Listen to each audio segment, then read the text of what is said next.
అంత బాధ భరిస్తూ అనేకుల మాటలు భరిస్తూ ఆమెకు ఒక శుభవార్త అందిందాట. ఆమెకు ఒక శుభవార్త అందిందాట. ఎవరో చెప్పిందాట, యేసు దగ్గర పోతే నువ్వు మంచిగా అవుతావు కదా, యేసు దగ్గర పోతే నువ్వు స్వస్థపరచబడతావు కదా, యేసయ్య దగ్గర పోతే నిన్ను బాగు చేస్తాడు కదా అని ఎవరో శుభవార్త చెప్పారు. ఆ శుభవార్త ఆమెకు అందింది. ఆ శుభవార్త అందిన తర్వాత యేసయ్య గురించి ఎదురు చూస్తున్నది. అవునా, ఆమెది ఎంత విశ్వాసం అండి! ఒక్క మాట విన్న తర్వాతనే నన్ను యేసయ్య మంచిగా చేస్తాడు, యేసయ్య స్వస్థపరుస్తాడు, యేసయ్య నన్ను బాగు చేస్తాడు అని ఎంత విశ్వాసం అండి! విశ్వాసం ఉన్న వారిని దేవుడు స్వస్థపరుస్తాడు. బైబిల్లో చాలా చూసినట్టయితే రక్తస్రావం గల రోగి కావచ్చు, పక్షవాయు గల రోగి కావచ్చు, నడుమంగిపోయిన వ్యక్తి కావచ్చు, చేతులన్నీ ఎండిపోయిన వ్యక్తి కావచ్చు, వారితో మరి యేసయ్య మాట్లాడిన మాట ఏంటంటే, నీ విశ్వాసమే నిన్ను స్వస్థపరిచింది. అవునండి, మన విశ్వాసమే మనల్ని స్వస్థపరుస్తుంది. ఎవరో చెప్పిన శుభవార్తకు మంచి వార్త ఆమె ఆ వార్త విన్నది. ఆ వార్త విన్న తర్వాత యేసయ్య గురించి ఎదురు చూస్తుంది. ఇంకెవరి గురించి ఎదురు చూస్తలేదు. నేను చేసేదంతా చేసిన అయిపోయింది, డబ్బంతా వృధా ఖర్చు పెట్టిన అయిపోయింది, మరి అందరు ద్వేషించి అయిపోయింది, అందరు నన్ను డేట్లు అడుగుతున్నారు, అందరు నన్ను నా మీద ఆశలు వదులుకున్నారు, మరి అనేకుల బాధ భరిస్తలేను, ఇక నాకు ఒకటే ఆశ ఉన్నది, నన్ను అయినా మాత్రమే స్వస్థపరచగలుగుతారని ఒకే ఆశ ఉన్నది. అదే ఆశతో ఆమె ఎదురు చూస్తుంది. ఎదురు చూసే సమయంలో చెప్పారట, అగో యేసయ్య ఇగో ఈతో పోతాడు, యేసయ్య ఈతో పోతాడు, ఈతో పోతాడని ఎప్పుడైతే ఆమె విన్నదో ఎంబడే ఆమె ఎందుకు చెప్పలేదంటే, నేను ఈ పరిస్థితులు ఉన్నానంటే మరి ఏమంటారో, నేను ఇలాంటి పరిస్థితులు ఉన్నానంటే నన్ను మరి పక్కకు ద్రోసేస్తారో, మరి ఈ పరిస్థితులు ఉన్నానంటే మరి అక్కడ నన్ను దగ్గర పోనిస్తారో పోనీయదో అని ఆమె దాచబెట్టుకున్నదండి. వెళ్ళి సైలెంట్గా వెళ్ళి మంది మీద పడుతున్నాడు, మరి పోయి చెంగు ముట్టింది. చెంగు ముట్టిన తర్వాత ఆమె స్వస్థత పొందింది. హల్లెలూయా! నిజంగా అండి, యేసయ్య ఎవరిని త్రోసివేసేవాడు కాదండి. ఎవరు త్రోసివేసినా కానీ, ఎవరు ఏలన చేసినా కానీ, ఎవరు దూరం చేసినా కానీ, మా వారు దూరం చేసినా కానీ, మా ఇంటి వారు దూరం చేసినా కానీ, ఎవరేం అనుకున్నా కానీ యేసయ్య మనని దూరం చేసేవారు కాదండి. ఎలాంటి స్థితిలో ఉన్నా, ఎలాంటి పరిస్థితిలో ఉన్నా, ఎలాంటి బాధలో ఉన్నా మనని అద్దనేవాడు కాదండి. ఆయన మనని దగ్గరికి చేర్చుకునేవాడు. హల్లెలూయా! ఆయన మనని దగ్గరికి చేర్చుకునేవారు. ఎప్పుడైతే మరి యేసయ్యకి మరి నాలో నుంచి సామర్థ్యం వెళ్ళిందని యేసయ్య మరి ఎప్పుడైతే ఆ మాట అన్నాడో, ఈమె దాగబడుకుంటూ పోయి జరిగిన సంగతి అంతా చెప్పింది. చెప్పిన వదలు యేసయ్య ఏమన్నదంటే, సమాధానంతో వెళ్ళు. హల్లెలూయా! ఎట్లా వెళ్ళాలన్నట? సమాధానంతో వెళ్ళు. ఇంతవరకు ఏమున్నది? చింతలు, పరిస్థితి, బతుకు మీద ఆశ లేదు. ఇంతవరకు నా బ్రతుకు ఏమవుతుందని బాధ, కుటుంబం ఏమవుతుందని బాధ, మరి నా పరిస్థితి ఏమవుతుందని బాధ, ఉన్న సంపాదన పోయిందనే ఒక బాధ. ఈ బాధతోనున్న వ్యక్తికి యేసయ్య ఏం చేశాడంటే సమాధానాన్ని ఇచ్చాడండి. అవును, యేసయ్య మనకు సమాధానం ఇచ్చే యేసయ్య. యేసయ్య మనకు సమాధానం ఇచ్చే యేసయ్య, మనకు సంతోషం ఇచ్చే యేసయ్య. ఈరోజు మీరు ఏ బాధతోనైనా కానీ ఉన్నారా? ఏ సమస్యతోనైనా బాధపడుతున్నారా? నిజంగా మా యొక్క సమస్య ఎవరు తీరుస్తారని బాధపడుతున్నారా? నిజంగా ఈ బ్రతుకుల నుంచి మనని ఎవరు బయటికి తీయగలుగుతారని బాధపడుతున్నారా? కేవలం యేసయ్య మాత్రమే చేయగలుగుతాడండి. ఎందుకంటే రేడియో రిపేరింగ్ అయితే రేడియో షాప్ దగ్గరికి వెళ్తాం, సైకిల్ ఖరాబ్ అయితే సైకిల్ స్టోర్ దగ్గర వెళ్తాం, బండి ఖరాబ్ అయితే బండి షాప్ దగ్గరికి వెళ్తాం. కానీ మన మనసు ఖరాబ్ అయితే యేసయ్య దగ్గరికి పోతేనే మనసుకు నెమ్మది దొరుకుతుందండి. హల్లెలూయా! యేసయ్య దగ్గరికి పోతేనే మనకు నెమ్మది దొరుకుతుంది. కాబట్టి ఎలాంటి పరిస్థితులు అయినా కానీ మనం స్వస్థపరిచి యేసయ్య మన కొరకు ఆయన పరలోకం నుంచి దిగి రావటము ఎంత అద్భుతమండి. కోట్ల కిలోమీటర్ దూరం నుంచి మనం ఏంటంటే ఒక పక్క 1 కిలోమీటర్ నుంచి ఫ్రెండ్ నా గురించి వచ్చిందంటే ఆయన గురించి ఎంతో పొగుడుతాం. అయ్యో నా గురించి 1 కిలోమీటర్ దూరంకి వెళ్ళి వచ్చిందని. కోట్లాని కిలోమీటర్ దూరం నుంచి మరి భూమి మీదకి రావటం అంటే ఆయనది ఎంత గొప్ప ప్రేమ. అపోస్తలుడైన పౌలు అంటున్నాడు కదంటే, ప్రభువా నీ ప్రేమని నేను కొలితించలేదు నాయన, మరి ఎత్తు ఎంతున్నదో పొడవు ఎంతున్నదో నాకు అది కొలత దొరకలేదు నాయన, మరి నేను పరలోకానికి వచ్చిన తర్వాత ఆ ప్రేమ కొలత ఏందో తెలుసుకుంటానని అన్నాడు. యేసయ్య ప్రేమ ఈ భూమి మీద కొలత దొరకదు. అవును, ఒక వ్యక్తి గోదాట్లో కొట్టుకొని పోతాడండి. ఎక్కడ కొట్టుకొని పోతాడు? గోదాట్లో కొట్టుకొని పోతాడు. గోదాట్లో కొట్టుకొని పోతా కొద్దీ ఒడ్డు మీద ఉండి అనేకులు చూస్తున్నారు. ఏ ఒక్కరికి పోయి ఆయనని ఈదుకుంటూ పోయి పట్టుకొని వస్తలేడు. అనేకులు చూస్తున్నారు, రకరకాలు అంటున్నాడు. ఒక్కయన అంటున్నాడు కదంటే, నీ ఆవు సంతే ఉండి అని అంటున్నాడు ఒడ్డు మీద ఉండి. ఇంకొక ఆయన అంటున్నాడు కదంటే, నీ తగ్దీర్ అంత అంటున్నాడు. ఇంకొక ఆయన అంటున్నాడు కదంటే, నీ రాతే అంత అని అంటున్నాడు.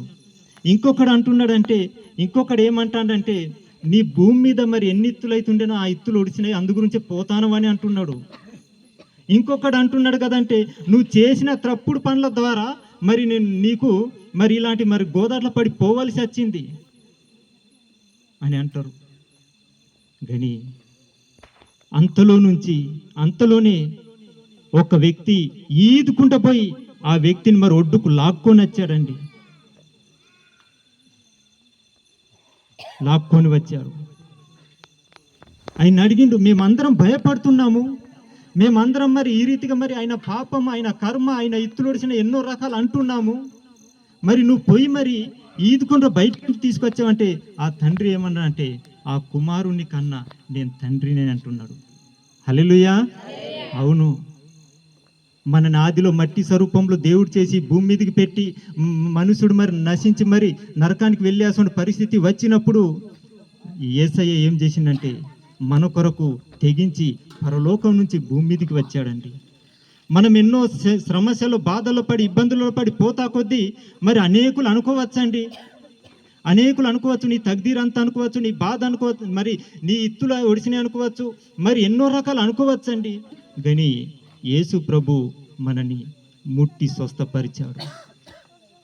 నేను 2007 సంవత్సరంలో నాకు బ్రతుకు మీద అంటే ఇక చనిపోతాని తెలిసింది. నాది నేను ఇంకా రుజువు అయినా, మా ఇంటోళ్ళు ఇంకా మరి ఖర్చు పెట్టిండ్లు, ఎన్నైతే పెట్టాలో పెట్టిండ్లు, ఎన్ని జాగాలు తింపాలో తింపిండ్లు, మరి ఎన్నో విధాలుగా నా కొరకు ప్రయాసపడ్డారండి. మరి మా దగ్గర వచ్చిన చుట్టాలు ఏమనేవారంటే, ఇయ్యాలను రేపు చనిపోతాడనేది వారు.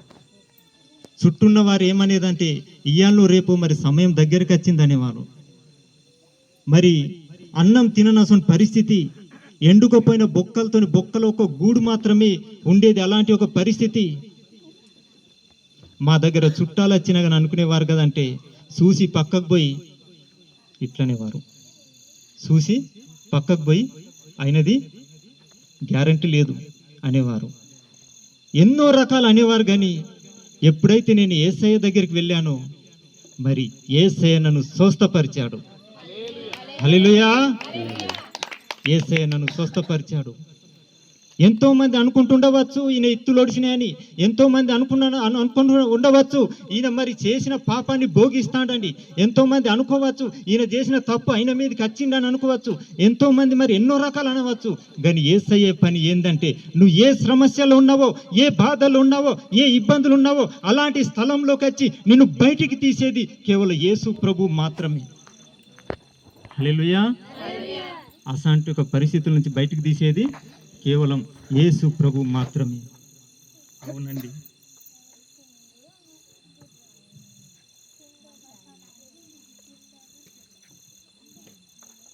యేసు ప్రభు పుట్టినప్పుడు జ్ఞానులు యేసు ప్రభుకు చూసేటానికి వచ్చారు. వాళ్ళు ఏం తక్కువ ఉన్నోళ్ళు కాదు, వాళ్ళు బహు మిక్కిలి ధనవంతులు కాబట్టి బంగారం, సాంబ్రాణి, బోలాన్ని అర్పించి వారు వెళ్ళారు. జ్ఞానవంతులు ఒక దిక్కు,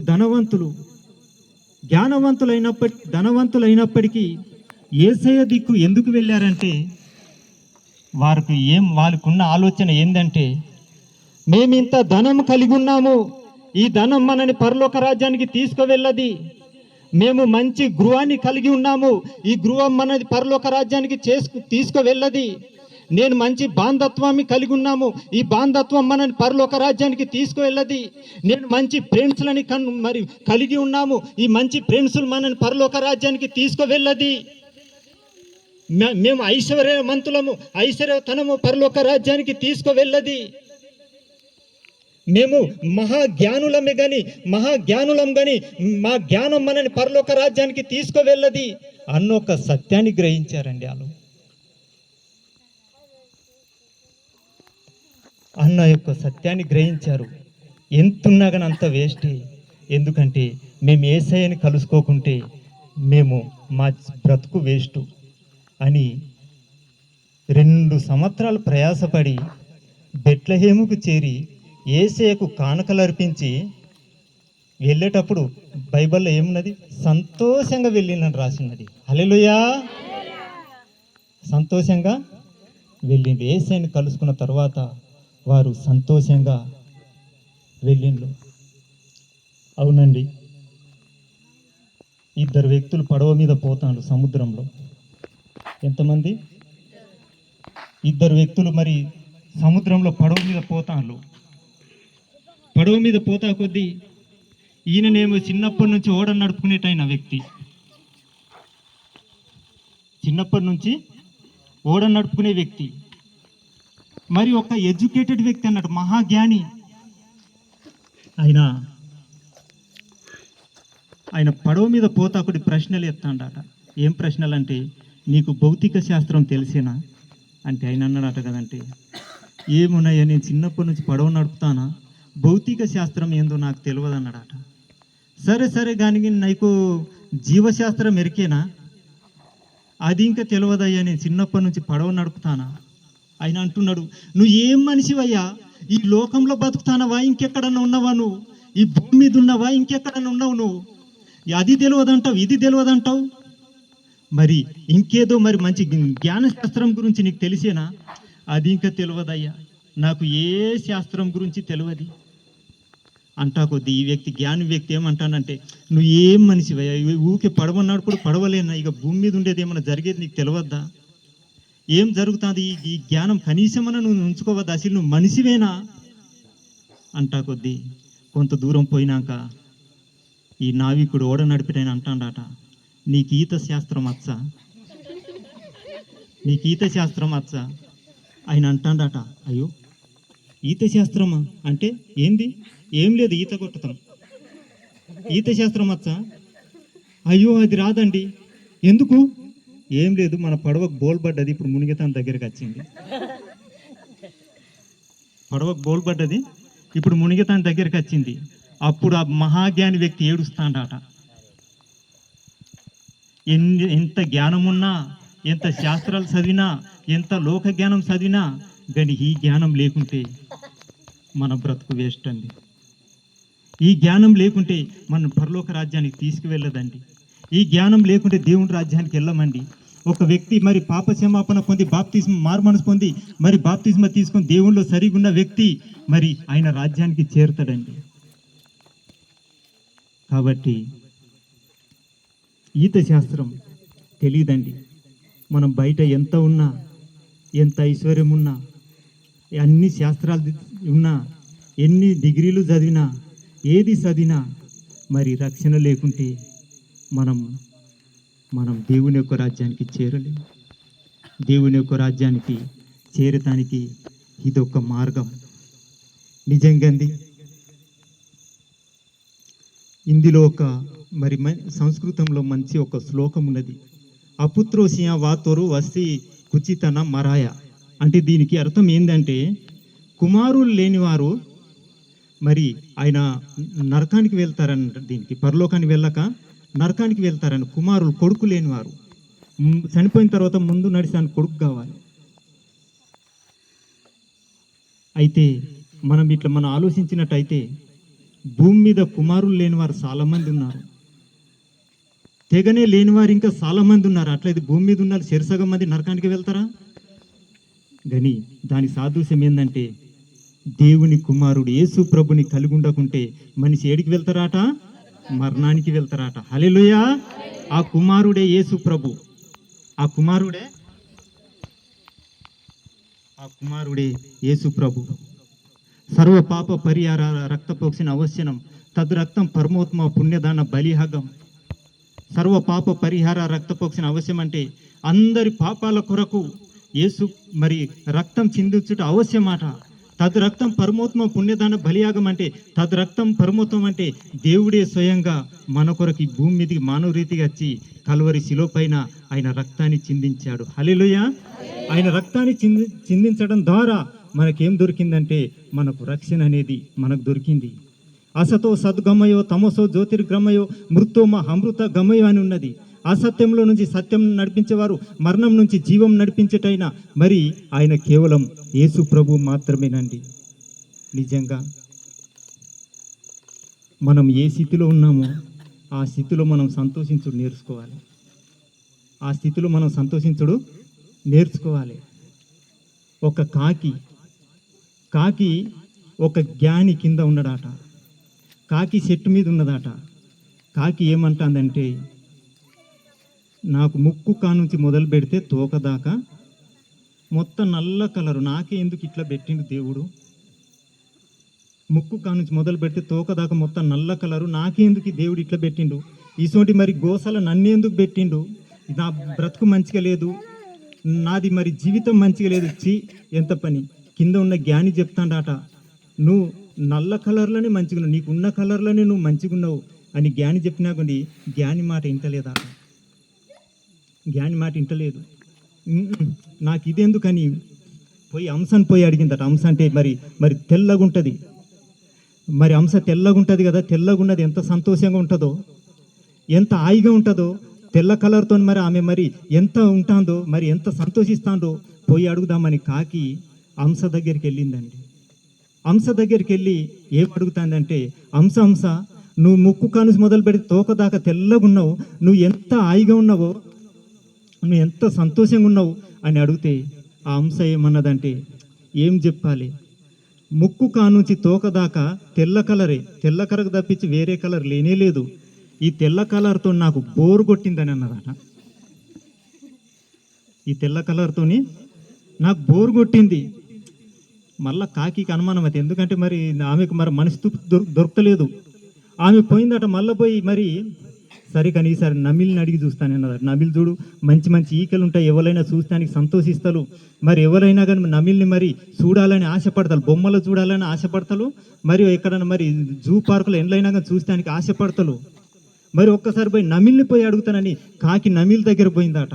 నమిలి దగ్గర పోయి నమిలిని అడిగి, నమిలి నీ ఈకెలు చూడు ఎంత మంచిగా ఉన్నది, ప్రజలు నీ ఈకెలతో సంతోషిస్తారు, ఎక్కడున్నా చూడాలని ఆశపడతారు, మరి నువ్వు ఎంత సంతోషంగా ఉంటావంటే, నమిలి అన్న మాట ఏంటంటే, ఏంది నాది పెద్ద శరీరము, శికారుడు వస్తే నేను జల్దీ లేచిపోను, నా మాంసం తింటాను, నా ఈకెలు ఇంకా వాడుకుంటాను, నాకు ఏం సంతోషం, నేను భయంతోనున్నాను అని అన్నదట. మళ్ళీ దాని తర్వాత మరి ఇక ఈ కాకి మళ్ళీ మనస్తృప్తి దొరకలేదు. మళ్ళా కాదు ఈసారి సిల్కను పోయి అడుగుతా,